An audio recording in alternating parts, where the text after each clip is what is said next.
We got to end the starvation minimum wage of 7.25, raise it to 15. Secretary Clinton said, let's raise it to 12. There's a difference.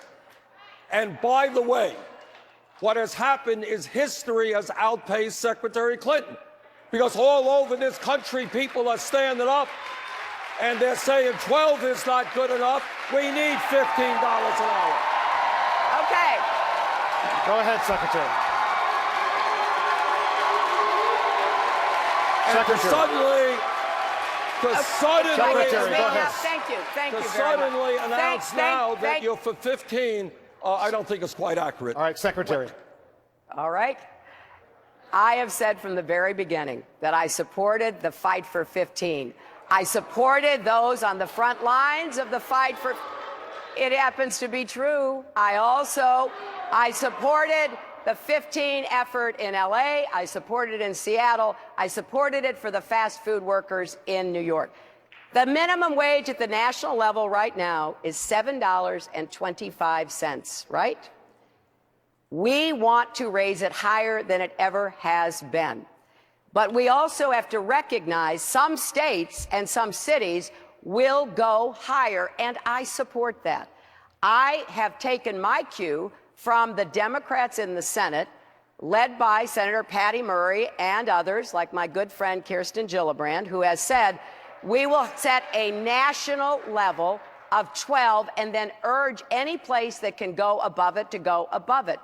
Going from 7.25 to 12 is a huge difference. 35 million people will get a raise. 1 in 4 working mothers will get a raise.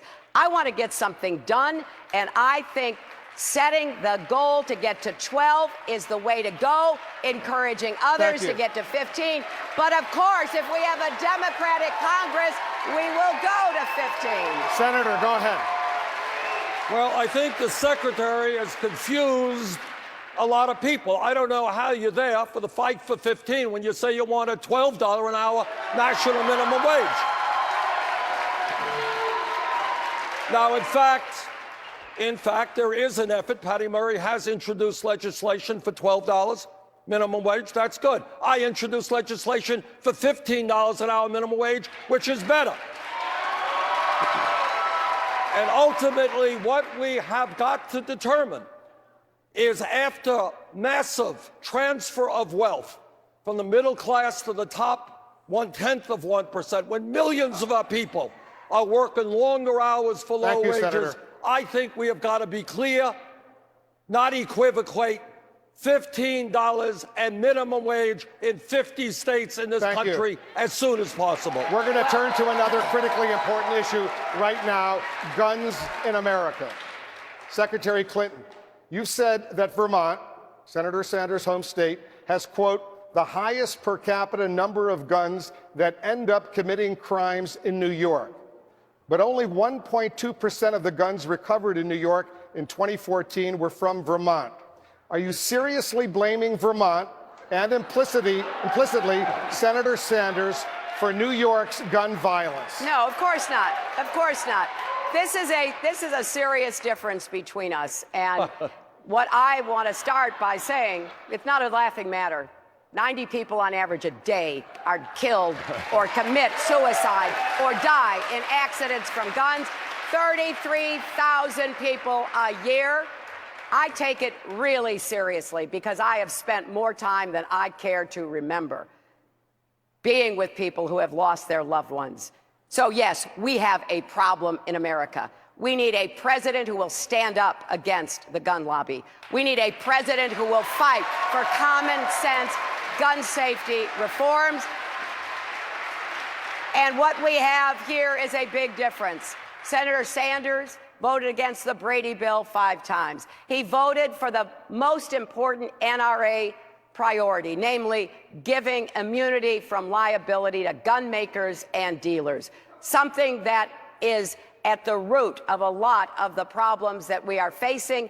Then he doubled down on that in the New York Daily News interview when asked whether he would support the Sandy Hook parents suing to try to do something to rein in the advertising of the AR-15, which is advertised to young people as being a combat weapon, killing on the battlefield. He said they didn't deserve their day in court. I could not disagree more. And finally, this is the only industry in America, the only one that has this kind of special protection. We hear a lot from Senator Sanders about the greed and recklessness of Wall Street.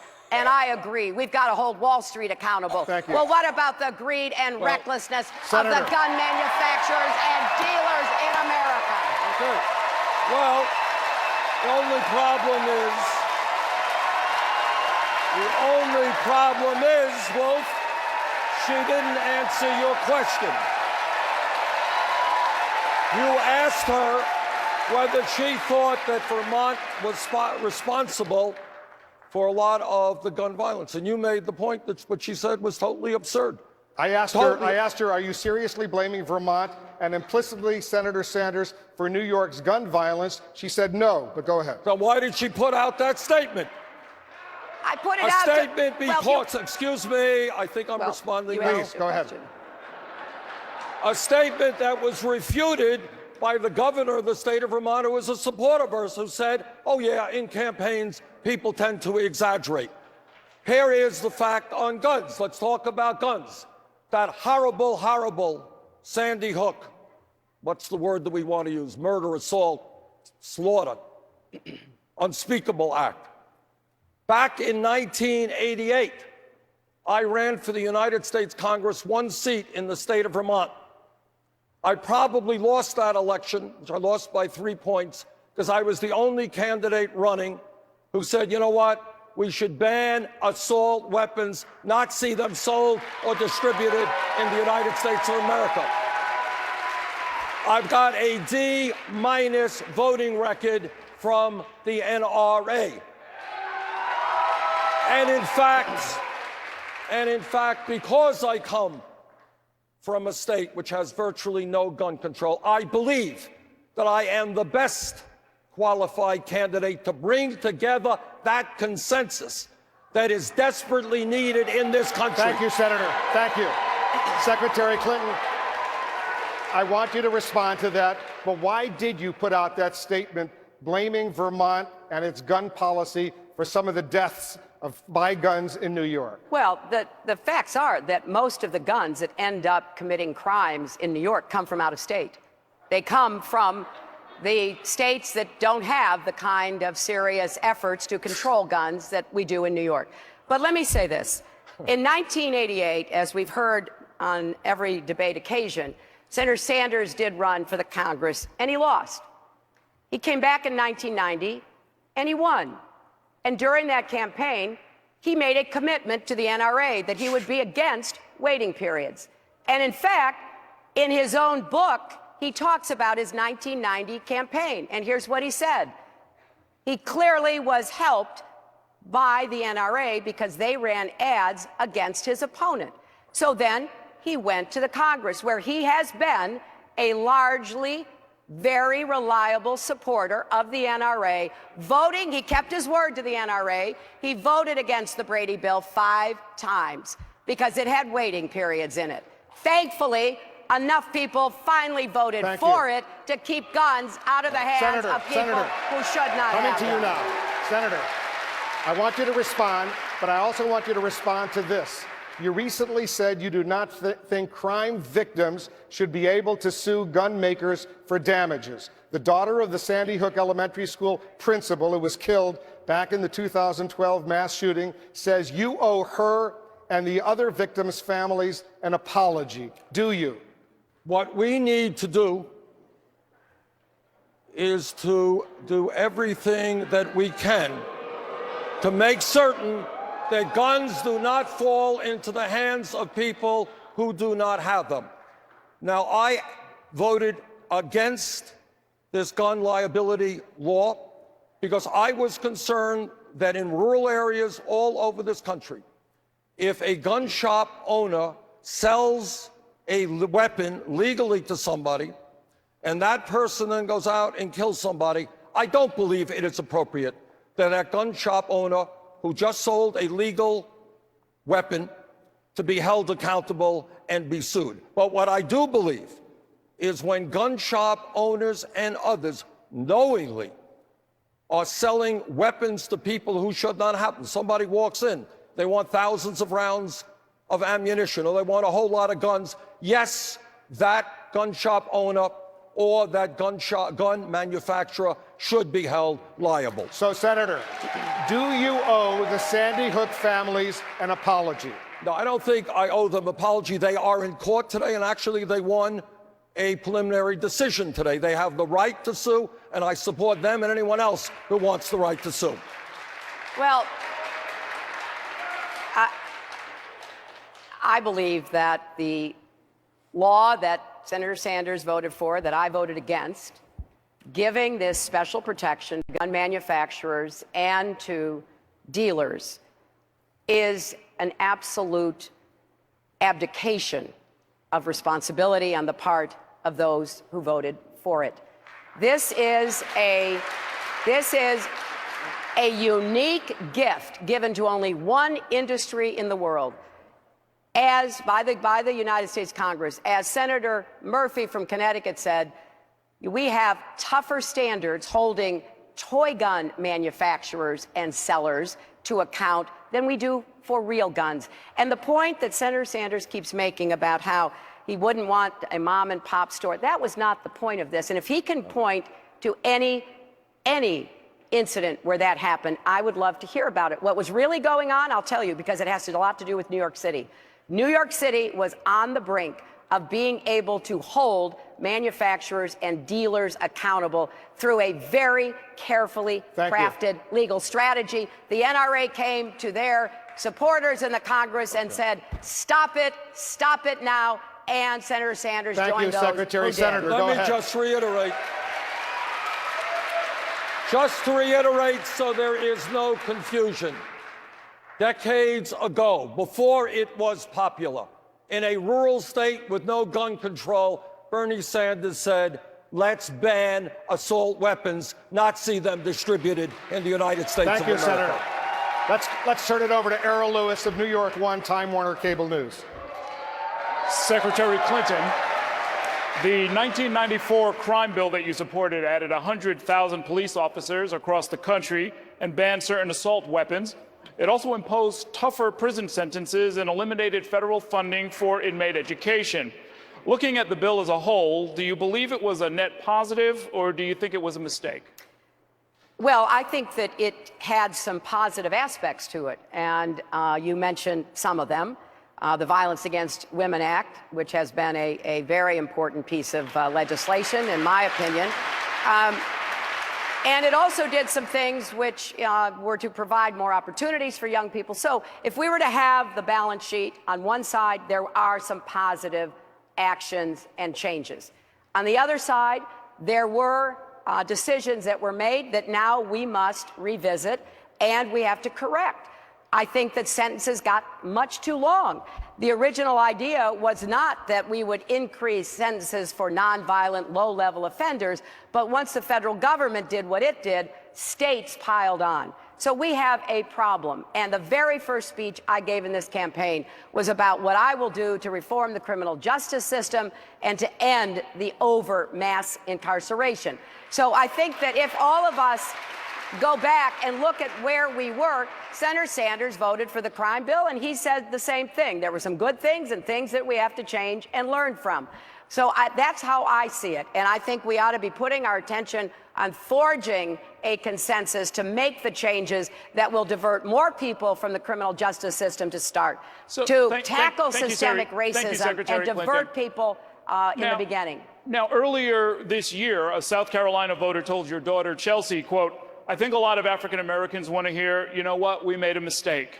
Chelsea said she's heard you apologize, but went on to say that if the voter hadn't heard it, then, quote, it's clearly insufficient.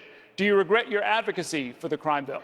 Well, look, I supported the crime bill. My husband has apologized. He was the president who actually signed it. Senator Sanders voted for it. I'm sorry for the consequences that were unintended and that have had a very unfortunate impact on people's lives. I've seen the results of what has happened in families and in communities. That's why I chose to make my very first speech a year ago on this issue, Errol, because I want to focus the attention of our country and to make the changes we need to make. And I also want people, especially I want white people to recognize that there is systemic racism. It's also in employment, it's in housing, but it is in the criminal justice system as well.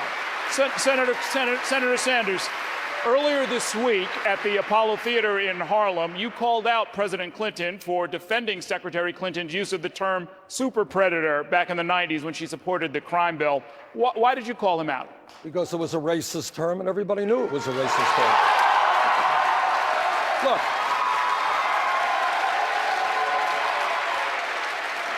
much of what Secretary Clinton said was right. He had a crime bill. I voted for it. It had the Violence Against Women Act in it. When mayor of Burlington, we worked very hard to try to eliminate domestic violence. This took us a good step forward. We're talking about the weapon that killed the children in Sandy Hook. This banned assault weapons, not insignificant. But where we are today is we have a broken criminal justice system. We have more people in jail than any other country on earth. And in my view, what we have got to do is rethink the system from the bottom on up. And that means, for a start, and we don't talk about this, the media doesn't talk about it, you got 51% of African-American kids today who graduated high school who are unemployed or underemployed. You know what I think? Maybe we invest in jobs and education for those kids, not jails and incarceration. And I'll tell you what else. I think. And that is we have got, and this is a difference between the Secretary and myself as I understand it, we have got to have the guts to rethink the so-called war on drugs. Too many lives have been destroyed because people possess marijuana, millions over a 30-year period. And that is why I believe we should take marijuana out of the Federal Controlled Substance Act. Thank you. Let's get Secretary Clinton's response. Well, I think that as Senator Sanders said about what I said, I will say about what he said. I think that we recognize that we have a set of problems that we cannot ignore and we must address. And that is why I have been promoting for my entire adult life, I think, the idea of investing early in kids, early childhood education, universal pre-K, like what Mayor de Blasio brought to New York. We have got to help more kids get off to a good start. That's why I want a good teacher in a good school for every child, regardless of the zip code that child lives in, and to be really focused on how we build ladders of opportunity and tear down these barriers that stand in the way time's up, of people Secretary getting Clinton. ahead. Senator Sanders, I have a question for you related to this. You've said that by the end of your first term as president, the U.S. will no longer lead the world in mass incarceration. To fulfill that promise, you'd have to release roughly 500,000 prisoners. How are you going to do that, since the vast majority of American prisoners are not under federal jurisdiction? We're going to work with state governments all over this country. And you know what? In a very divided Congress and a very divided politics in America, actually the one area where there is some common ground is conservatives understand that it's insane to be spending $80 billion a year locking up 2.2 million people.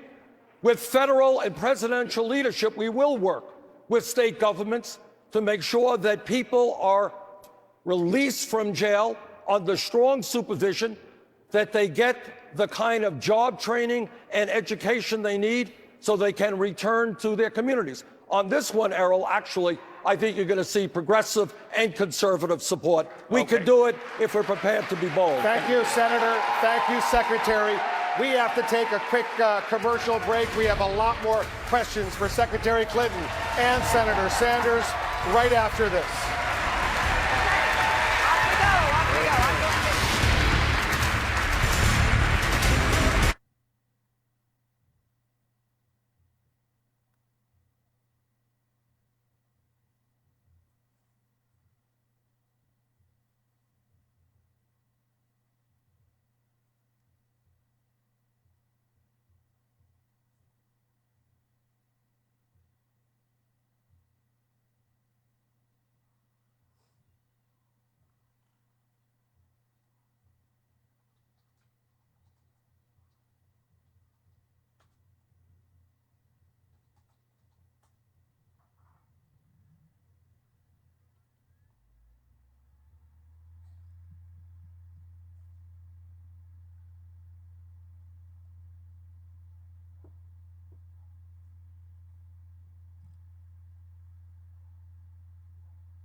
Welcome back. Let's turn to another critically important issue, Senator, Secretary, the issue of energy and the environment. Secretary Clinton, Senator Sanders has said you are in the pocket of the fossil fuel industry. You say you're sick and tired of him lying about your record. What are his lies? Well, let me start by saying we need to talk about this issue, and we should talk about it in terms of the extraordinary threats that climate change pose to our country and our world. And that's why for the last many years, both in the Senate and as Secretary of State, it's been a big part of my commitment to see what could be done.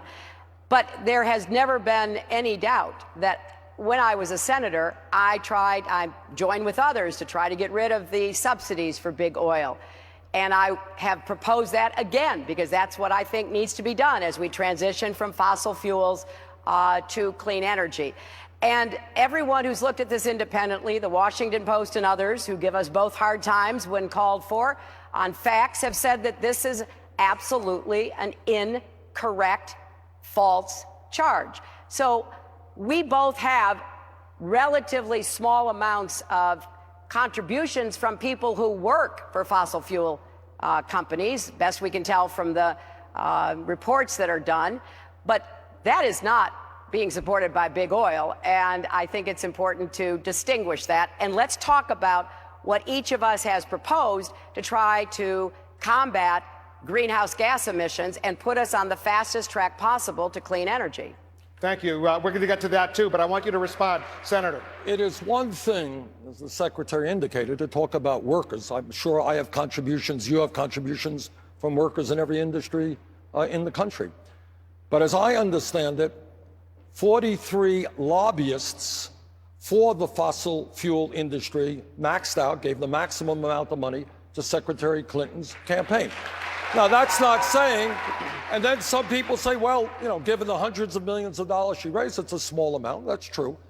But that does not mean to say that the lobbyists there thought she was a pretty good bet on this issue. Now, what I think is, when we look at climate change now, we have got to realize that this is a global environmental crisis of unprecedented urgency. And it is not good enough, you know, if we, God forbid, were attacked tomorrow, the whole country would rise up and say, we got an enemy out there, we got to do something about it. That was what 9/11 was about. We have an enemy out there, and that enemy is going to cause drought and floods and extreme weather disturbances. There's going to be international conflict. I am proud, Wolf, that I have introduced the most comprehensive climate change legislation, including a tax on carbon, something I don't believe Secretary Clinton supports. Secretary Clinton, go ahead and respond. Well, let's talk about the global environmental crisis. Starting in 2009, as your Secretary of State, I worked with President Obama to bring China and India to the table for the very first time, to get a commitment out of them that they would begin to address their own greenhouse gas emissions. I continued to work on that throughout the 4 years as Secretary of State, and I was very proud that President Obama and America led the way to the agreement that was finally reached in Paris, with 195 nations committing to take steps to actually make a difference in climate change. And I was surprised and disappointed when Senator Sanders attacked the agreement, said it was not enough, it didn't go far enough.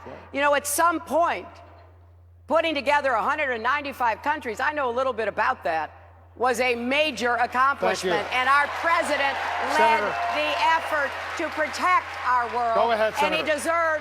he deserves our appreciation, not our criticism. Let's talk about that. When you were Secretary of State, you also worked hard to expand fracking to countries all over the world.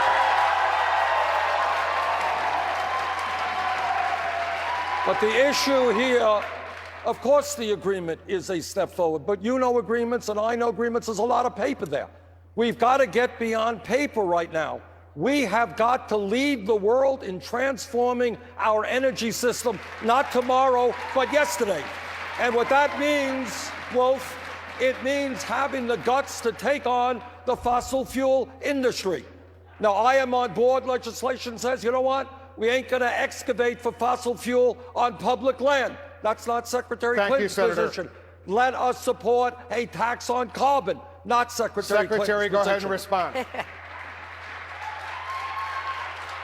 Well, I'm a little bewildered about how to respond when you have an agreement which gives you the framework to actually take the action that would have only come about because under the Obama administration, in the face of implacable hostility from the Republicans in Congress, President Obama moved forward on gas mileage. He moved forward on the Clean Power Plan.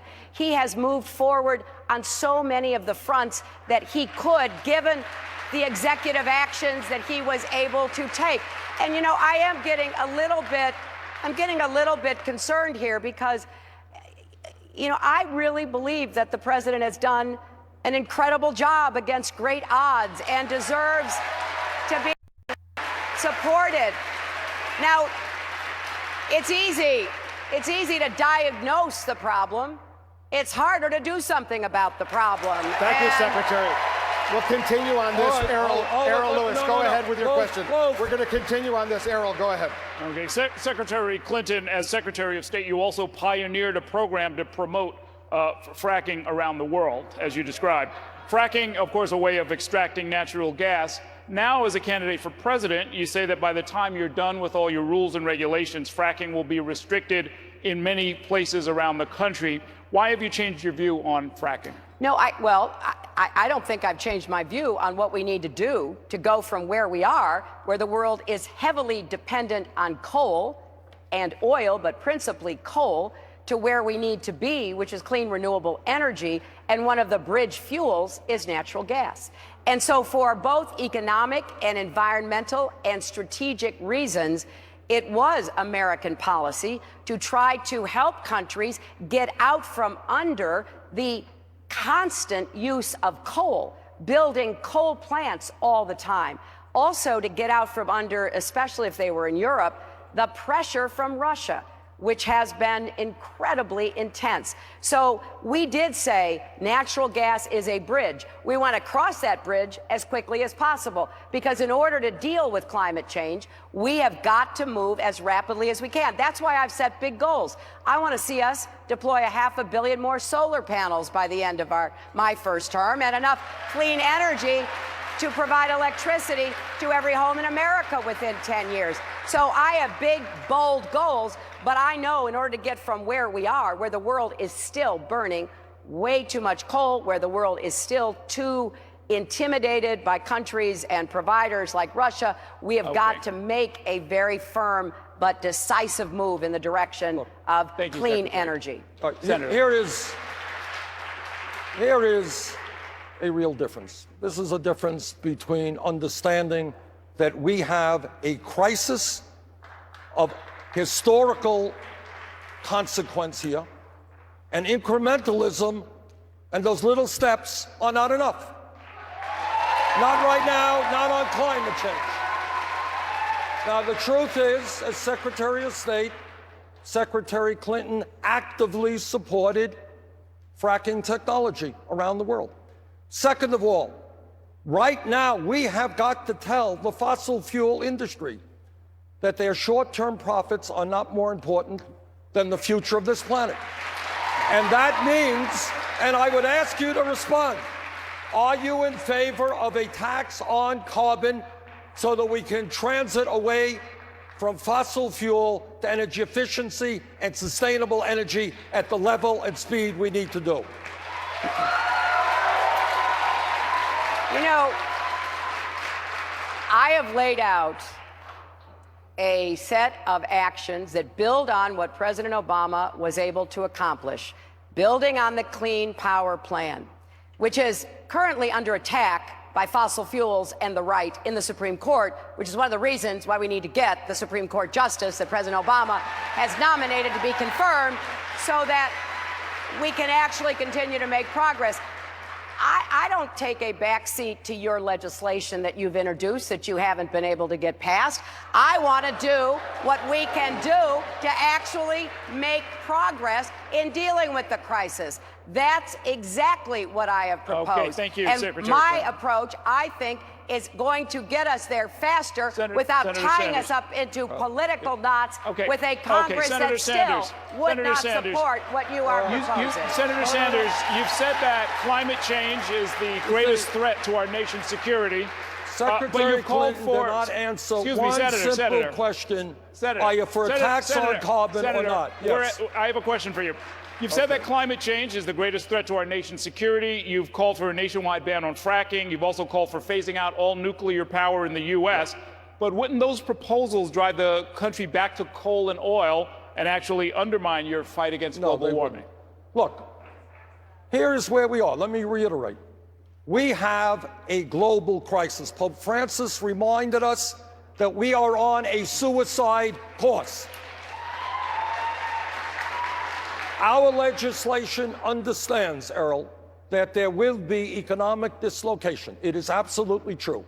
There will be some people who lose their job, and we build into our legislation an enormous amount of money to protect those workers. It is not their fault that fossil fuels are destroying our climate. But we have got to stand up and say right now, as we would if we were attacked by some military force, we have got to move urgently, and boldly. What does that mean? Senator, jobs are one thing, but with less than 6% of all U.S. energy coming from solar, wind, and geothermal, and 20% of U.S. power coming from nuclear, if you phase out all of that, how do you make up that deficit? You don't phase it all out tomorrow, and you certainly don't phase nuclear out tomorrow, but this is what you do. What you do is say that we are going to have a massive program, and I had introduced legislation for 10 million solar rooftops. We can put probably millions of people to work retrofitting and weatherizing buildings all over this country, rebuilding our rail system, our mass transit system. If we approach this, Errol, as if we were literally at a war, you know, in 1941, under Franklin Delano Roosevelt, we moved within 3 years to rebuild our economy to defeat Nazism and Japanese imperialism. That is exactly the kind of approach we need right now. Lead the world. Thank you, Senator. Let's turn to another critically important issue, the issue of national security and foreign policy. Secretary Clinton, President Obama says the worst mistake in office that he made over these past 7.5 years was not preparing for Libya after Muammar Gaddafi was removed. You were his Secretary of State. Aren't you also responsible for that? Well, let me say, I think we did a great deal to help the Libyan people after Gaddafi's demise. And here's what we did. We helped them hold 2 successful elections, something that is not easy, which they did very well because they had a pent-up desire to try to chart their own future after 42 years of dictatorship. I was very proud of that. We got rid of the chemical weapons stockpile that Gaddafi had, getting it out of Libya, getting it away from militias or terrorist groups. We also worked to help them set up their government. We sent a lot of American experts there. We offered to help them secure their borders, to train a new military. They, at the end, when it came to security issues, Wolf, did not want troops from any other country, not just us, European or other countries, in Libya. And so we were caught in a very difficult position. They could not provide security on their own, which we could see, and we told them that, but they didn't want to have others helping to provide that security. And the result has been a clash between different parts of the country, terrorists taking up some locations in the country. And we can't walk away from that. We need to be working with European and Arab partners, with the United Nations, in order to continue to try to support them. The Libyan people deserve a chance at democracy and self-government.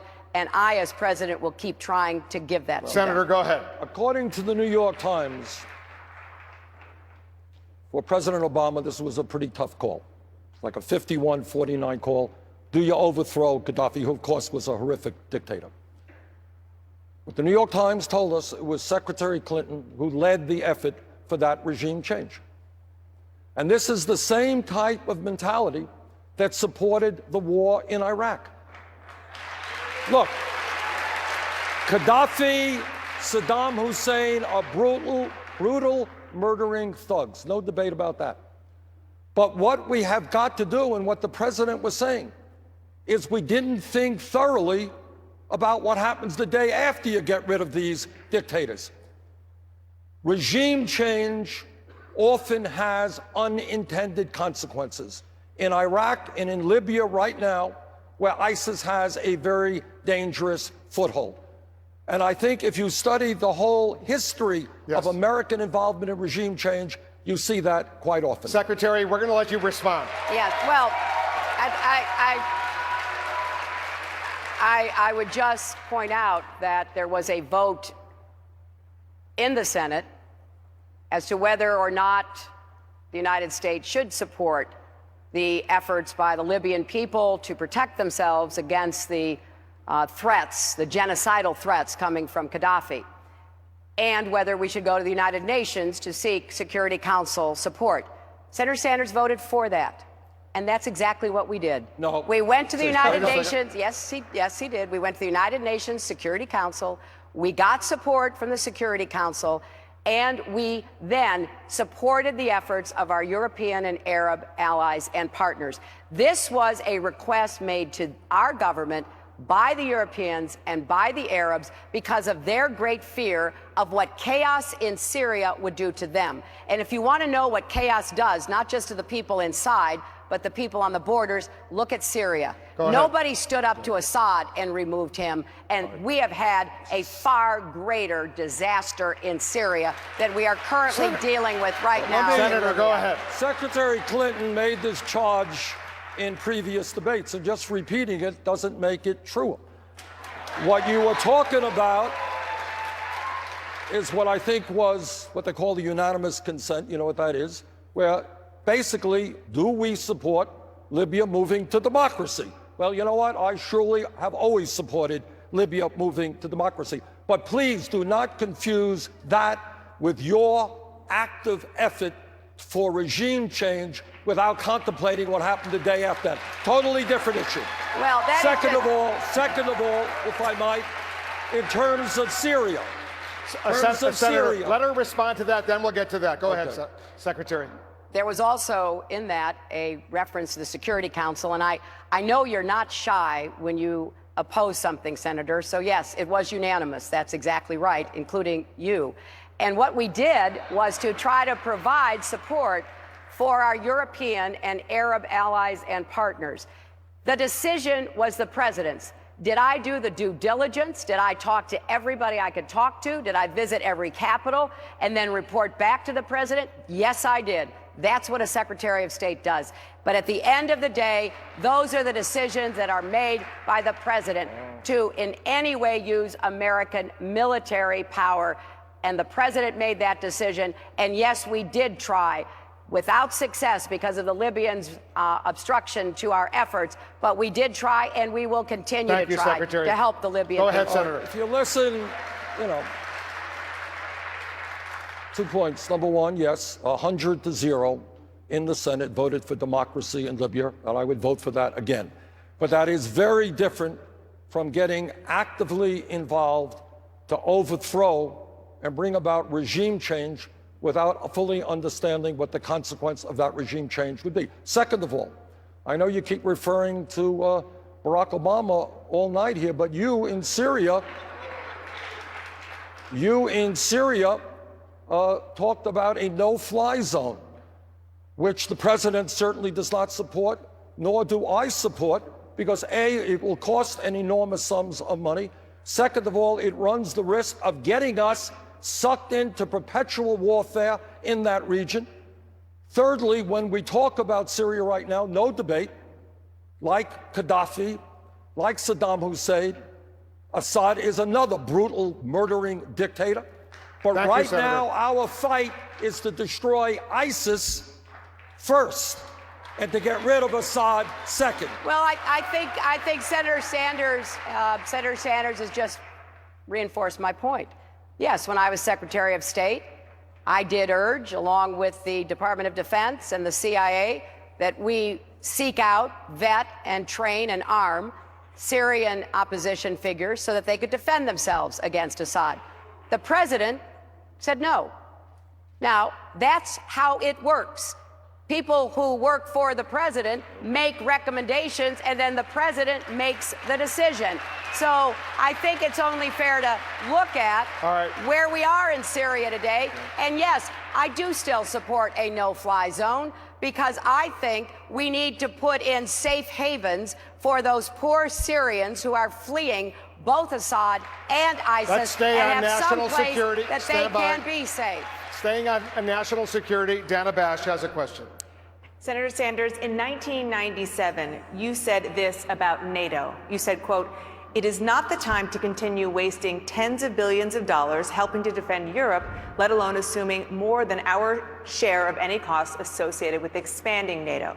Do you still feel that way? Well, what I believe, if my memory is correct here, we spend about 75% of the entire cost of the military aspect of NATO.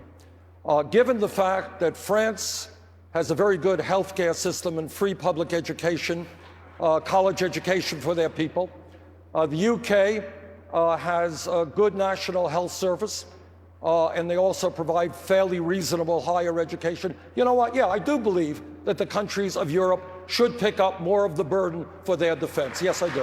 And just following up, Senator Sanders, Donald Trump also argues that NATO is unfair economically to the U.S. because America pays a disproportionate share. So how is what you say about NATO and your proposal different than his? Well, you got to ask Trump. All I can tell you is with a huge deficit, with 47 million people living in poverty, with our inner cities collapsing, yeah, I do think countries like Germany and UK and France and European countries whose economy, or at least its standard of living and healthcare and education, they're doing pretty well.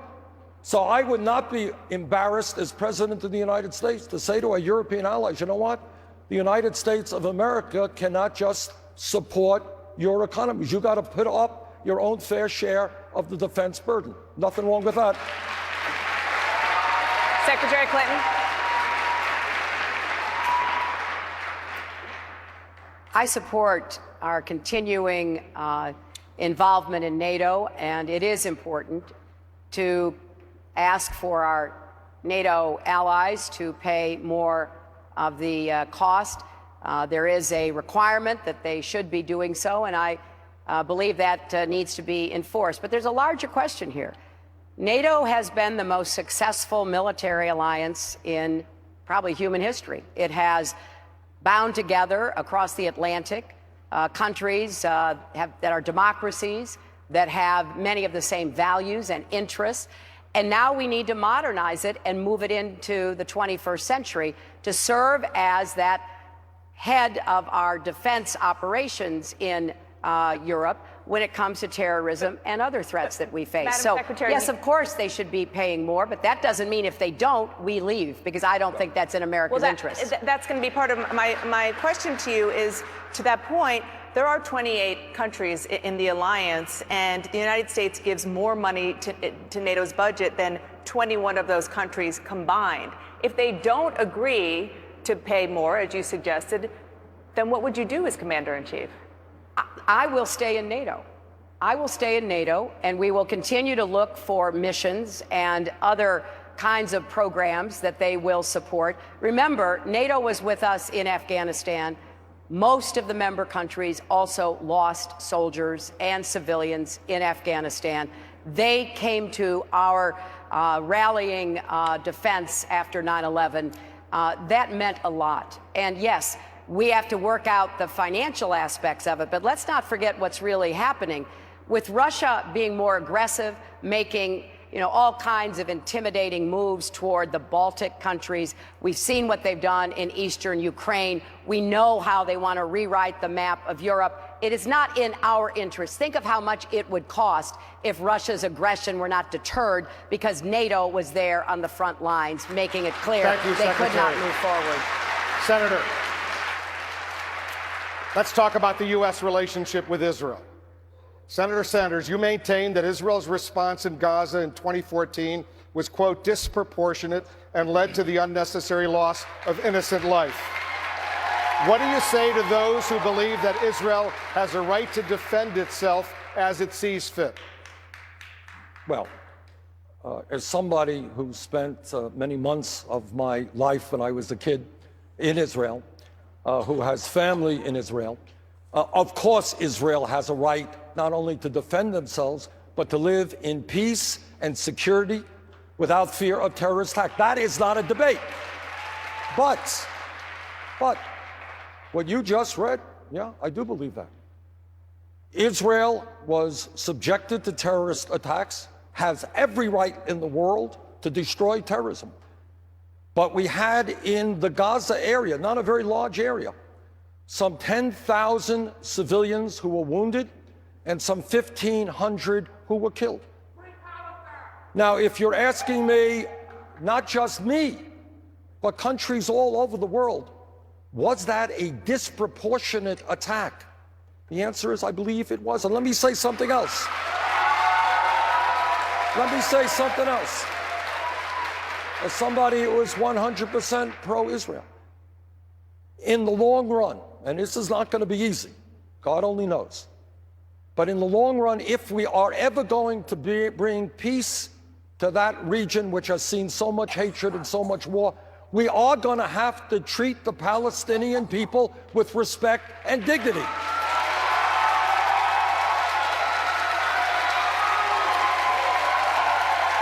So what is not to say that right now in Gaza, unemployment is somewhere around 40%. You got a lot of that area continuous. It hasn't been rebuilt. Decimated, houses decimated, healthcare decimated, schools decimated. I believe the United States and the rest of the world have got to work together to help the Palestinian people. That does not make me anti-Israel. That paves the way, I think, Thank you, for Senator. an approach that works in the Middle East. Thank you. Secretary Clinton, do you agree with Senator Sanders that Israel overreacts to Palestinian attacks and that in order for there to be peace between Israel and the Palestinians, Israel must, quote, end its disproportionate responses? I negotiated the ceasefire between Israel and Hamas in November of 2012.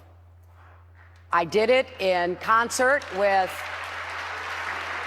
President Abbas of the Palestinian Authority, based in Ramallah. I did it with the then Muslim Brotherhood President, Morsi, based in Cairo, working closely with Prime Minister Netanyahu and the Israeli cabinet. I can tell you right now, because I have been there with Israeli officials going back more than 25 years, that they do not seek this kind of attacks. They do not invite rockets raining down on their towns and villages. They do not believe that there should be a constant incitement by Hamas, aided and abetted by Iran, against Israel. And so when it came time, after they had taken the incoming rockets, taken the assaults and ambushes on their soldiers, and they called and told me, I was in Cambodia, that they were getting ready to have to invade Gaza again because they couldn't find anybody to talk to tell them to stop it. I flew all night. I got there. I negotiated that. So I don't know how you run a country when you are under constant threat, terrorist attack, rockets coming at you. You have a right to defend yourself. That does not mean that you don't take appropriate precautions. And I understand that there's always second guessing anytime there is a war. It also does not mean that we should not continue to do everything we can to try to reach a two-state solution, which would give the Palestinians the rights, and just let me finish, the rights and the autonomy that they deserve. And let me say this, if Yasser Arafat had agreed with my husband at Camp David in the late 1990s to the offer that Prime Minister Barak put on the table, we would have had a Palestinian state Senator, for 15 years already. Go ahead, Senator. I don't think that anybody would suggest that Israel invites or welcomes missiles flying into their country. That is not the issue. And you evaded the answer. You evaded the question. The question is not does Israel have a right to respond, not does Israel have a right to go after terrorists and destroy terrorism. That's not the debate. Was their response disproportionate? I believe that it was. You have not answered that. Well, I will certainly be willing to answer it. I think I did answer it by saying that, of course, there have to be precautions taken, but even the most independent analyst will say the way that Hamas places its weapons, the way that it often has its fighters in civilian garb, it is terrible. I'm not saying it's anything other than terrible, but it would be great. Remember, Israel left Gaza. They took out all the Israelis. They turned the keys over to the Palestinian people. And what happened? Hamas took over Gaza. So instead of having a thriving economy with the kind of opportunities that the children of the Palestinians deserve, we have a terrorist haven that is getting more and more rockets shipped in from Iran and elsewhere. I read Secretary Clinton's speech before AIPAC. I heard virtually no discussion at all about the needs of the Palestinian people. Almost none in that speech. So here is the issue. Of course, Israel has a right to defend itself. But long term, there will never be peace in that region unless the United States plays a role, an even-handed role, trying to bring people together and recognizing the serious problems that exist among the Palestinian people. That is what I believe the world wants us to do, and that's the kind of leadership that we have got to exercise. Well, if I want to add, you know, again, describing the problem is a lot easier than trying to solve it. And I have been involved, both as First Lady with my husband's efforts, as a senator supporting the efforts that even the Bush administration was undertaking, and as Secretary of State for President Obama. I'm the person who held the last 3 meetings between the President of the Palestinian Authority and the Prime Minister of Israel. There were only 4 of us in the room, Netanyahu, Abbas, George Mitchell, and me. 3 long meetings. And I was absolutely focused on what was fair and right for the Palestinians. I was absolutely focused on what we needed to do to make sure that the Palestinian people had the right to self-government. Thank you. And I believe that as president, I will be able to continue to make progress and get an agreement that will be fair both to the Israelis and the Palestinians final word, without Senator. Go ahead. ever undermining Israel's security. There comes a time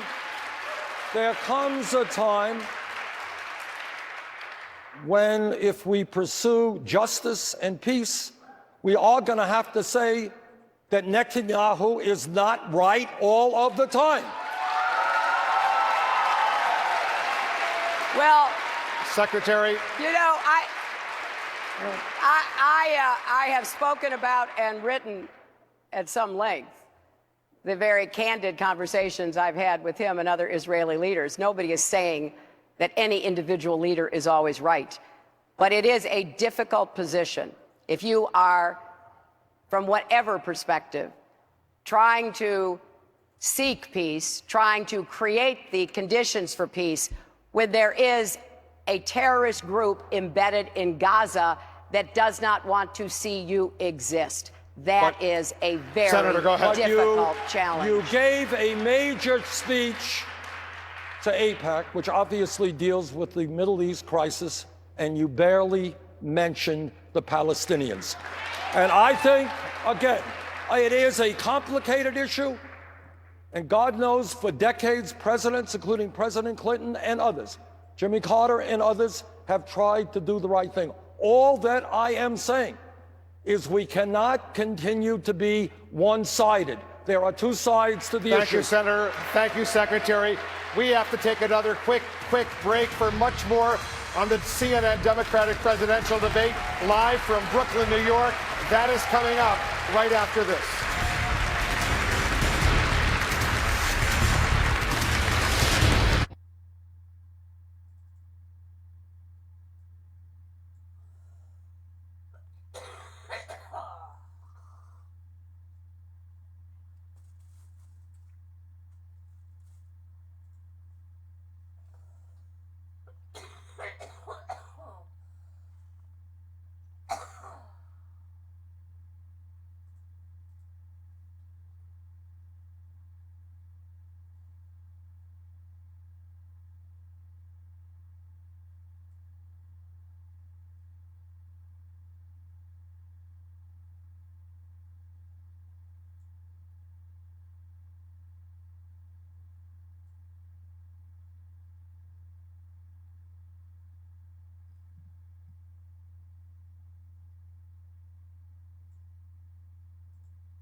Welcome back to the CNN presidential debate. We're here in Brooklyn. Secretary, Senator, both of you talk about major reforms to college tuition, health care, and Social Security. all of which will take significant changes from Congress currently controlled by Republicans. Senator Sanders, you're promising health care and free college for all, and those plans would be met with both political and practical challenges.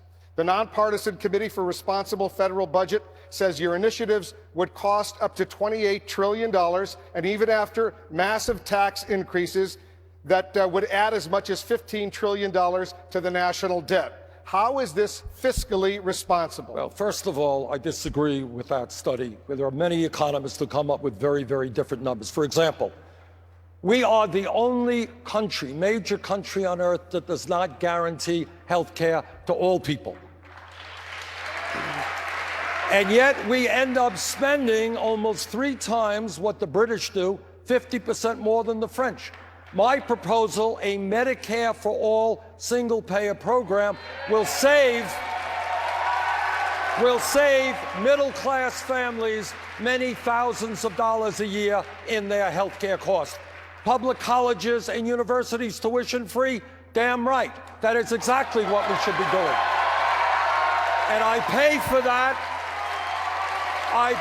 that by telling Wall Street that, yeah, we are going to have a tax on Wall Street speculation, which will bring in more than enough money to provide free tuition at public colleges and universities and lower the outrageous level of student debt. Wolf, we have seen in the last 30 years a massive transfer of wealth from the middle class to the top 1/10%. The establishment does not like this idea, but yes, I am determined to transfer that money back to the working families of this country. Thank you, Senator.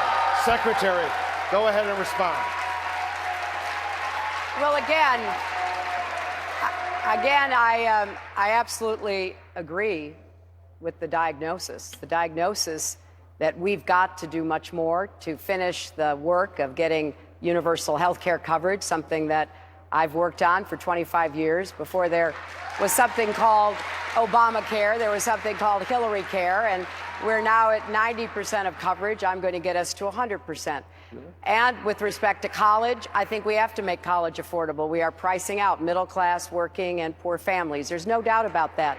But I do think when you make proposals and you're running for president, you should be held accountable for whether or not the numbers add up and whether or not the plans are actually going to work. And just very, very briefly on health care, most of the people who have analyzed what Senator Sanders put out, remember, he had a plan for about, 18, 20 years. He changed in the middle of this campaign. He put out another plan. People have been analyzing the new plan. And there is no doubt by those who have analyzed it, progressive economists, health economists, and the like, that it would pose an incredible burden, not just on the budget, but on individuals. In fact, the Washington Post called it a train wreck for the poor. A working woman on Medicaid who already has health insurance would be expected to pay about $2,300. The same for free college. The free college offer, my late father said, if somebody promises you something for free, read the fine print. You read the fine print, Secretary. and here's what it says. The fine print says this, that the federal government will cover 2/3 of the cost and require the states, even those led by Senator, Republican governors, to carry out with the remaining 1/3 of the cost. We are not a country that has the courage to stand up to big money and do what has to be done for the working families of this country. Secretary Clinton will have to explain to the people of our country how it could be that every other major country on earth manages to guarantee health care to all of their people, spending significantly less per capita than we can. I live 50 miles away from Canada, It's not some kind of communist authoritarian country. They're doing okay. They got a health care system that guarantees health care to all people. We can do the same. Terms of public colleges and universities. Please don't tell me that we cannot do what many other countries around the world are doing. Kids should not be punished and leave school deeply in debt for what crime? For trying to get an education. Thank So you, yes, Senator. Well, we are going to pay for it. Secretary Clinton, go ahead. We have a difference of opinion. We both want to get to universal health care coverage. I did stand up to the special interests and the powerful forces, the health insurance companies and the drug companies, and perhaps that's why I am so much in favor of supporting President Obama's signature accomplishment with the Affordable Care Act, because I know how hard it was to get that passed, even with a Democratic Congress. So rather than letting the Republicans repeal it, or rather starting all over again, trying to throw the country into another really contentious debate, let's make the Affordable Care Act work for everybody. Let's get to 100% coverage.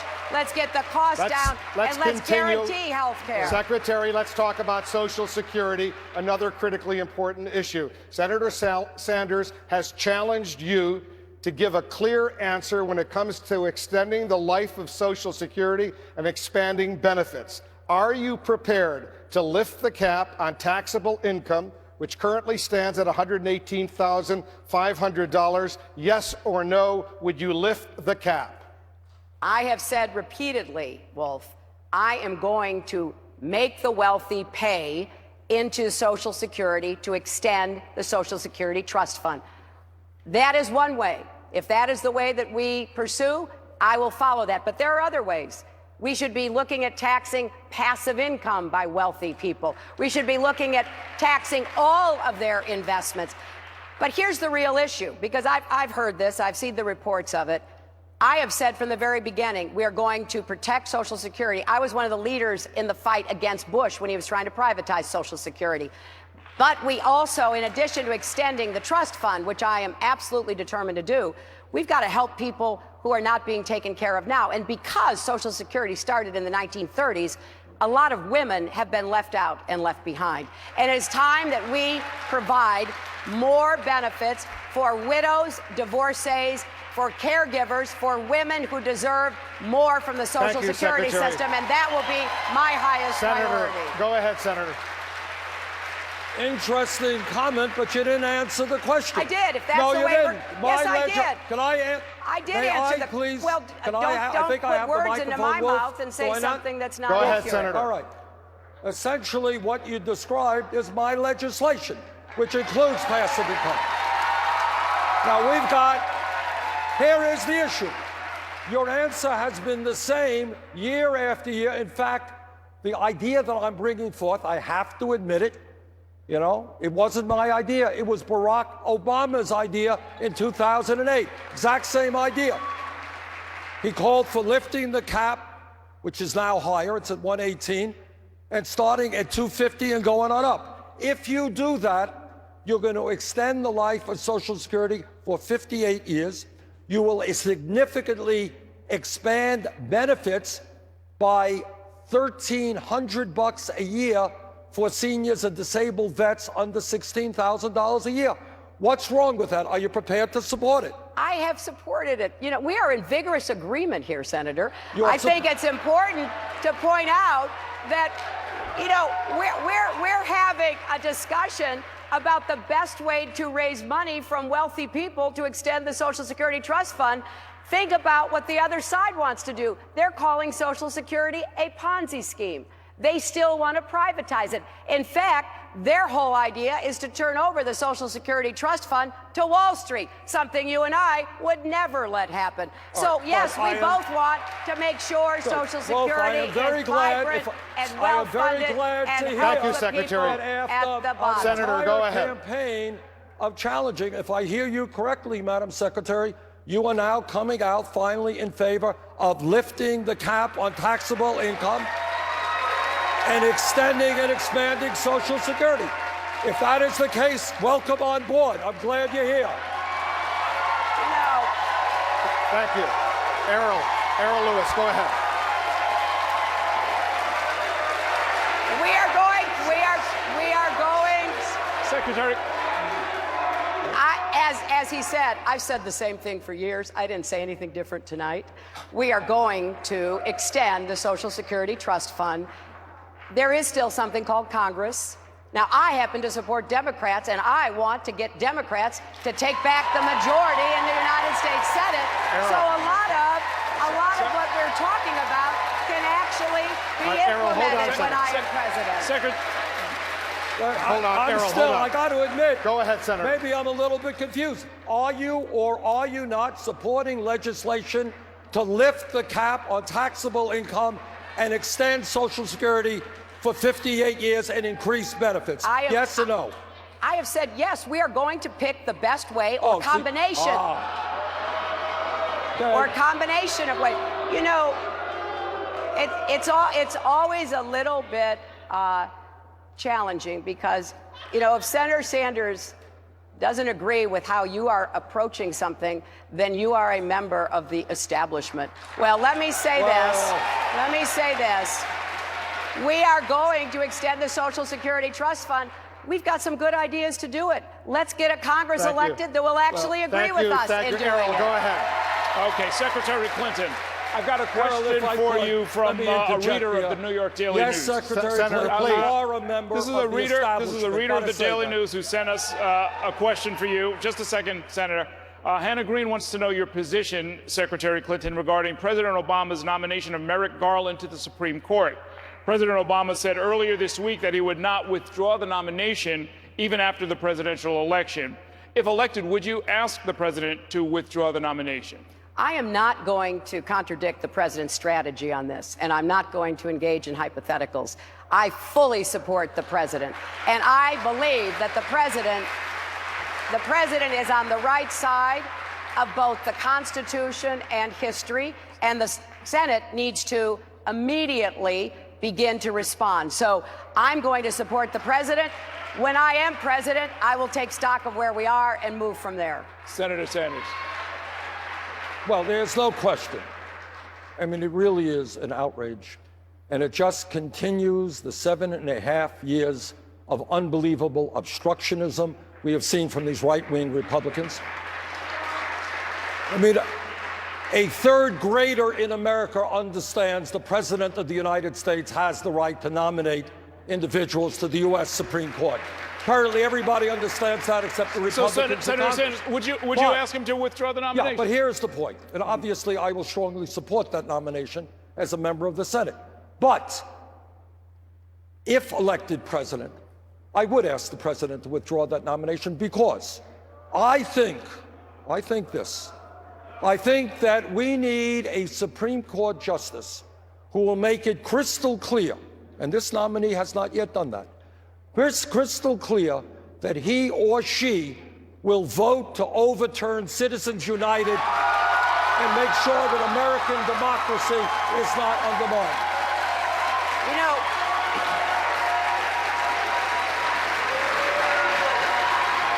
there is no doubt that the only people that I would ever appoint to the Supreme Court are people who believe that Roe v. Wade is settled law and Citizens United needs to be overturned. And I want to say something about this since we're talking about the Supreme Court and what's at stake. We've had 8 debates before. This is our 9th. We've not had one question about a woman's right to make her own decisions about reproductive health care. Not one question. And in the meantime, we have states, governors, doing everything they can to restrict women's rights. We have a presidential candidate by the name of Donald Trump saying that women should be punished, and we are never asked about this. And to be complete in my concern, Senator Sanders said, with respect to Trump, it was a distraction. I don't think it's a distraction. It goes to the heart of who we are as women, our rights, our autonomy, our ability to make our own decisions. And we need to be talking about that and defending Planned Parenthood from these outrageous attacks. Your response. You're looking at a senator and former congressman who proudly has a 100% pro-choice voting record, who will take on those Republican governors who are trying to restrict a woman's right to choose, who will take on those governors right now who are discriminating outrageously against the LGBT community, who comes from a state which led the effort for gay marriage in this country, proudly so. Thank you, Senator. Who not only thinks we are not going to not defund Planned thank you. Your Parenthood, time is we've up. got to expand funding for Planned Parenthood. Senator Sanders, you've spoken a lot tonight about your votes in Congress. You have been in Congress for over a quarter of the century, and there as an independent, not a Democrat. Now you're seeking the Democratic nomination, but Secretary Clinton has suggested that she's not even sure you are a Democrat. Are you? Well, why would I be running for the Democratic nomination to be president of the United States? But here is a good point. You know, in virtually all of the general election matchup polls between Trump and Secretary Clinton and Trump and Bernie Sanders, in almost all of those polls, I do better than Secretary Clinton. Both in the CNN poll, I was 20 points ahead of Trump. I think Secretary Clinton was 12 points. And you know why? Because, in fact, a whole lot of people, this may be a shock to the Secretary, but there are a whole lot of independents in this country. Senator Sanders. And we are not going to win the White House based on just long-term Democratic votes. We have got to reach out to independents, and I think I am well qualified to do that. Senator I Sanders. am in this race as a Democrat. I have raised millions of dollars for my colleagues in the United States Senate to help them get elected. I will do everything that I can to open the Democratic Party to the young people who are flocking into our campaigns. Senator Sanders, on that very subject,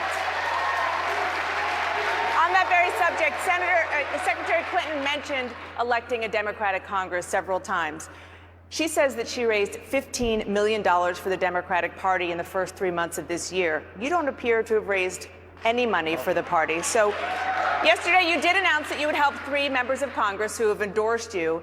But why aren't you doing more now to help the party you say you want to lead? The truth is, and you can speak to my colleagues, we have raised millions of dollars for the DSCC. I have written letters that have raised just if I may use the word, huge amount of money. So that's just not accurate. But I will also say, and this is important, and maybe the Secretary disagrees with me, but I am proud that millions of young people who previously were not involved in the political process are now coming into it. And I do believe that we have got to open the door of the Democratic Party to those people. And I think the future of the Democratic Party is not simply by raising money from wealthy campaign contributors. I think that the way we are doing it in this campaign, $27 a contribution, Senator, your time is up. not being dependent on Wall Street or big money, that is the future of the Democratic Party that I want to see.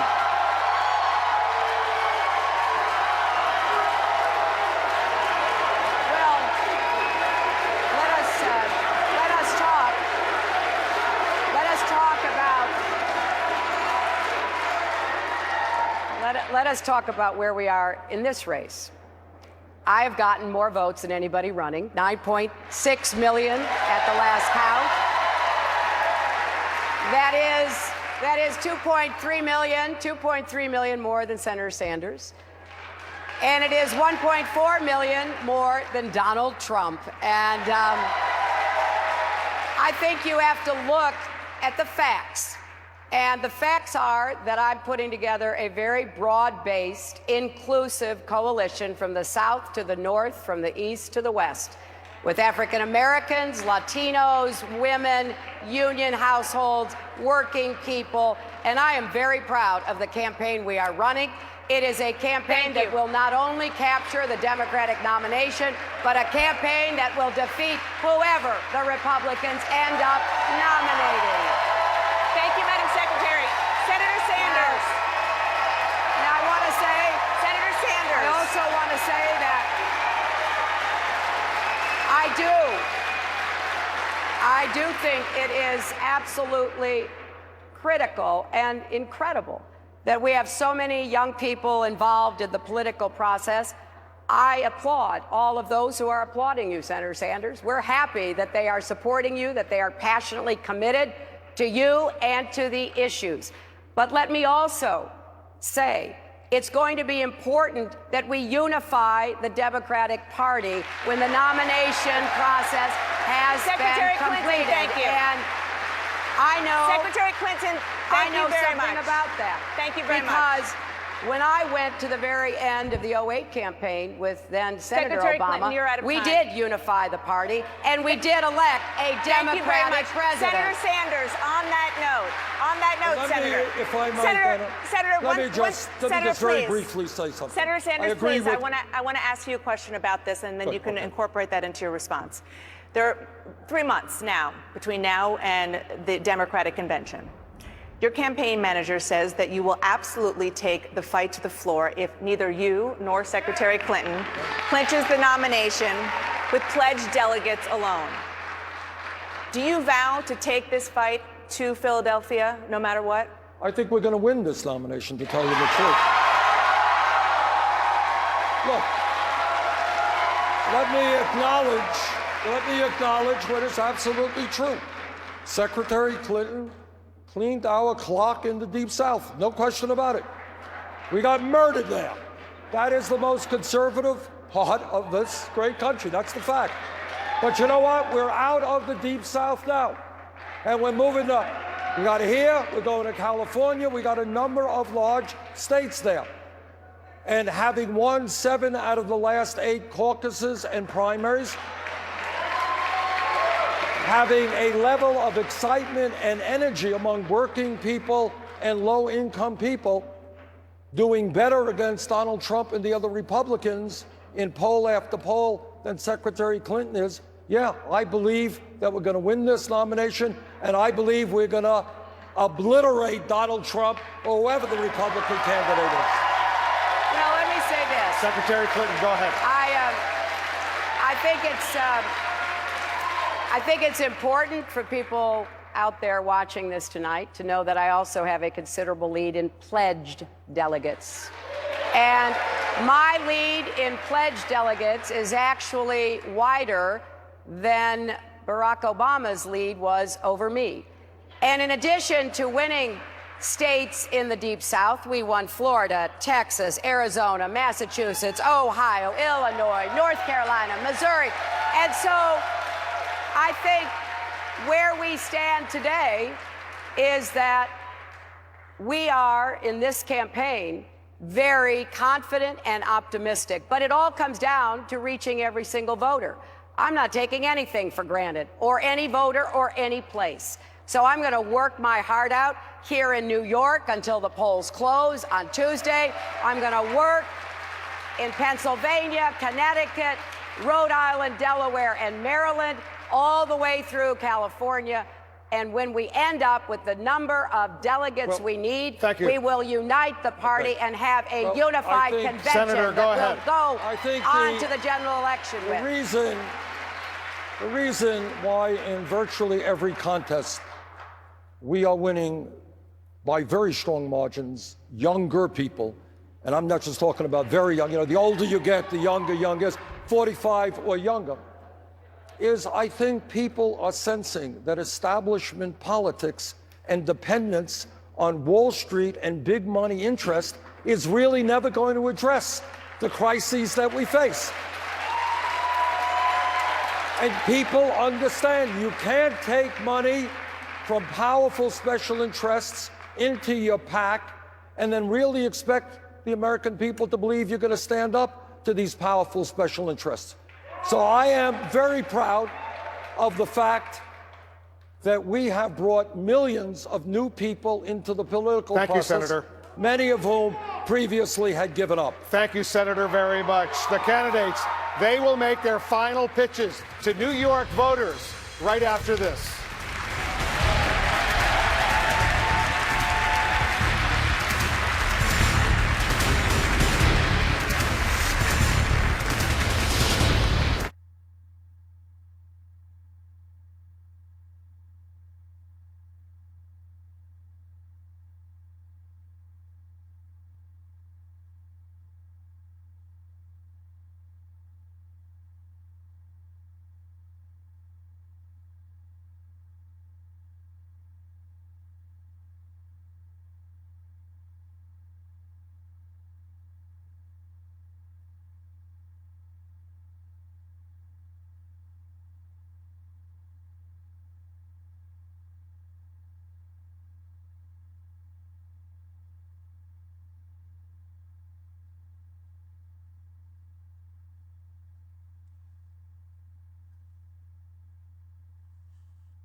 Welcome back to the CNN presidential debate. It's time for the candidates' closing statements. Each candidate will have 2 minutes. Senator Sanders, you're first.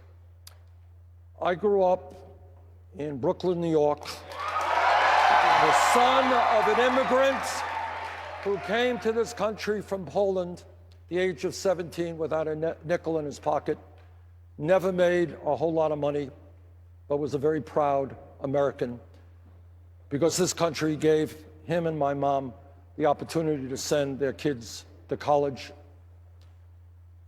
I believe that this country has enormous potential if we have the guts to take on the big money interests who dominate our economic and political life.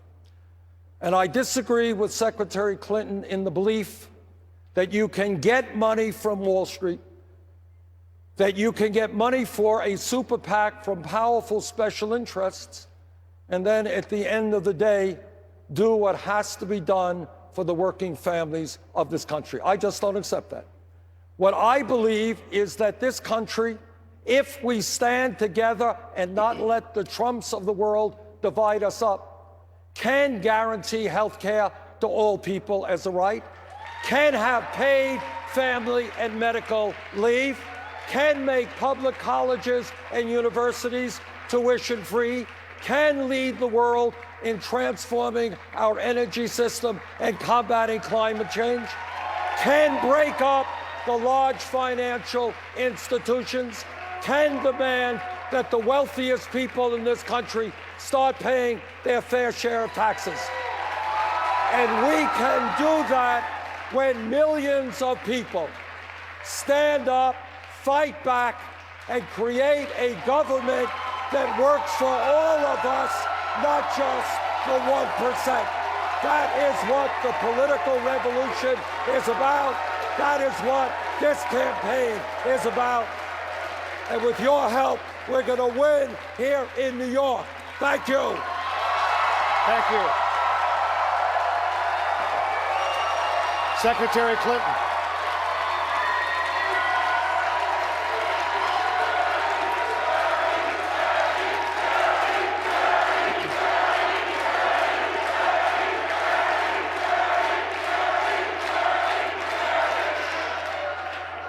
Secretary Clinton. Thank you.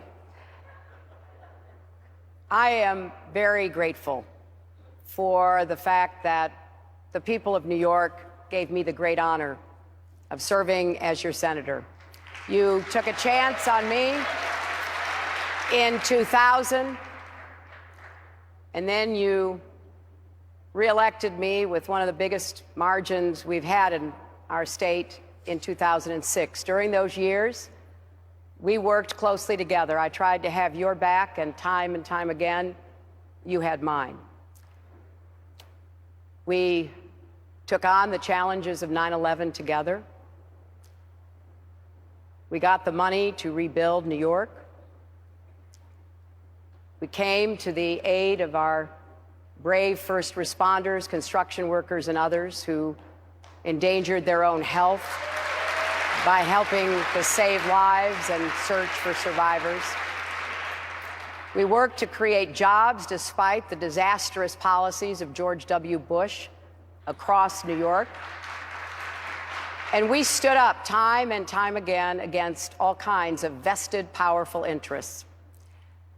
I'm asking for your support again in the primary on Tuesday to continue that work together, to take what we did in New York and to take those New York values to the White House and put them to work on behalf of all of our people, to knock down the barriers that stand in the way. You know, of course we have economic barriers.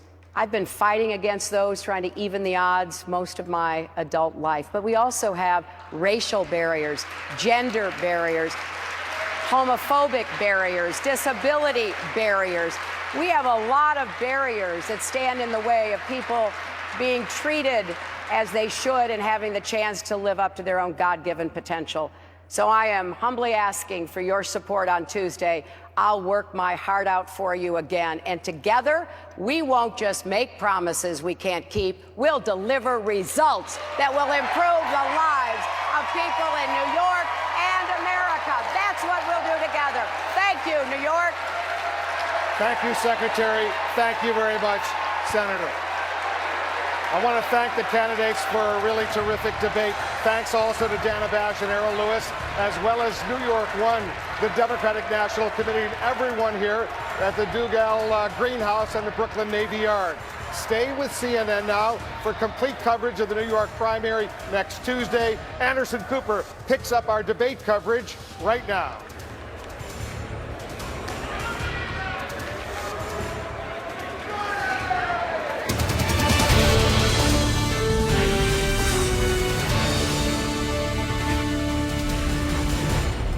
And there it is, Bernie Sanders, Hillary Clinton, after a deeply contentious and often downright combative debate 5 days before New Yorkers go to the polls. We hope to be hearing from the candidates shortly, as well as fact-checking their statements, talking to voters about what they saw and heard tonight. Let's get some quick first impressions from our panel, our commentators, Democrats Bill Press, Donna Brazil, Van Jones, Paul Begala. Paul is for Secretary Clinton, Bill is for Senator Sanders. Also, senior political commentator David Axelrod. Our analysts are joining us as well. Gloria Borger, Nia Malika Henderson, and upstairs Jake Tapper. Welcome to you all. Paul, let's start off with you. What did you make of what you heard tonight? First off, the tone was really different. This was snippy versus chippy. I mean, you know, these two, they're just done with each other. There's no love lost here. No, and, you know, I think as a Democrat, I want to see them reunite later, but this is the phase at which, man, it was like an episode of the old show Divorce Court, you know? But structurally, architecturally, it doesn't change the race. I didn't see anything that Senator Sanders said that really reaches into the communities of color where he's done poorly. I didn't see Hillary do very much reaching in to young voters where she's done very poorly. So I don't think the structure of the race changed, but the tone sure did. Bill Press, did the structure of the race change? I don't think so necessarily. Look,